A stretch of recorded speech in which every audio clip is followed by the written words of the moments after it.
I've always been a fan of the candle that burns quickly and is snuffed out before its prime. What's he, 27? Yeah, same as Morrison, same as Janis Joplin. Yeah. Two other people that I'm like massive fans with. Yeah.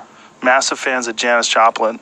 Because Janis Joplin was another one. Like her vibe was so weird, right?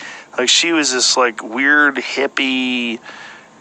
It wasn't very attractive physically, but her voice had so much fucking soul and agony in it, you know? Like, Take Another Little Piece of My Heart. Yeah, that song is just... Oh, there he is. There was just something about that time, too, where you're talking about the 60s, which came right after the 50s. So imagine a world where in 2011, everybody was a dork.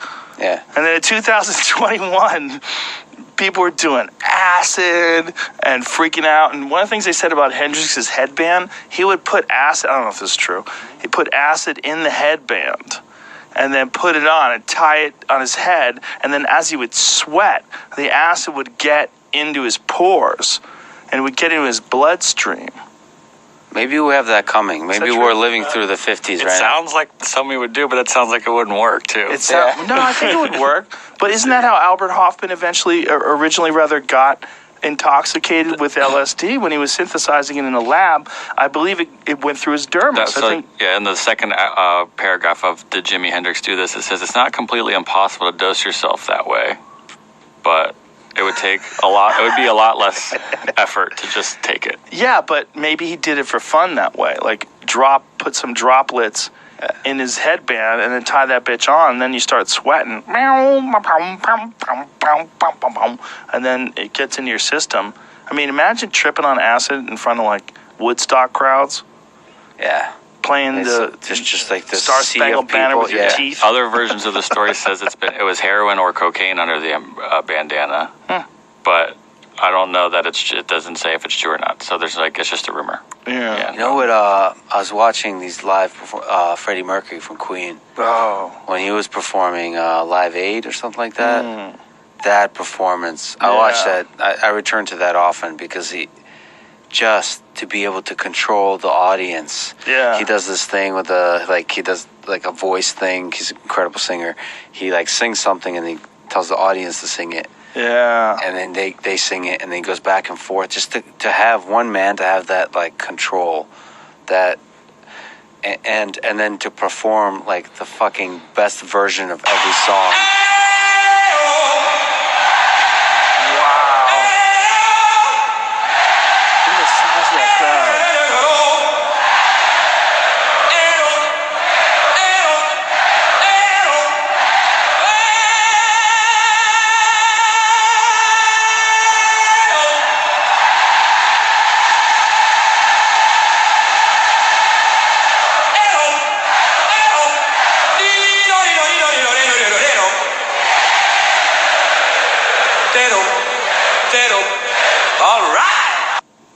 The balls in that guy. Yeah, well, he was at the peak of his powers. That's another guy that died too soon. There's so many of them that are so great that died too soon. It's almost like the universe doesn't want you to live long enough. If you're that big, yeah, that's special. But I don't know if it's even that you can't handle it. It's just like that's just how it goes, man. Whether you're Elvis or whoever the fuck you are, man. That's just how it goes. Well, everyone's life is too short, right? Relative. By the time you start figuring things out, it's too late. You know, that's the hustle, right? But by the time you figure shit out, you're probably not going to create anything great. I feel like greatness... Because your body's deteriorating, for the most part. I feel like greatness is created at that edge. When you haven't quite figured it out, you're kind of too stupid to know better. And you just to try shit, which is why Elon Musk is fascinating. He's getting up there and he's still doing stupid shit. Well, he's still taking big risks and all that kind of stuff. Yeah, artists, like particularly musical artists in general, they get to a certain point in time and they lose whatever, like rock and roll people, they lose whatever it means to be this creative force. Like in general, and it's not, universal, but in general, musicians stop really creating great music as they get older. They might be able to recreate the great music of the past.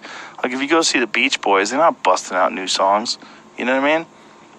Like even the Stones, nobody wants to see. If Stones are still playing today, nobody wants to see the new shit. Shut the fuck up with your new shit. I mean, I guess they had a long stretch of like their big hits weren't like over like a couple of decades, but yeah, they haven't lasted. I'm trying to think if there's anybody.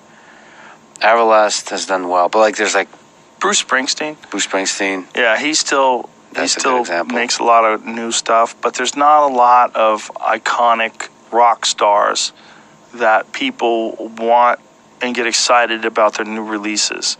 In general, they're nostalgic for the stuff that they busted out when they were in their prime. That like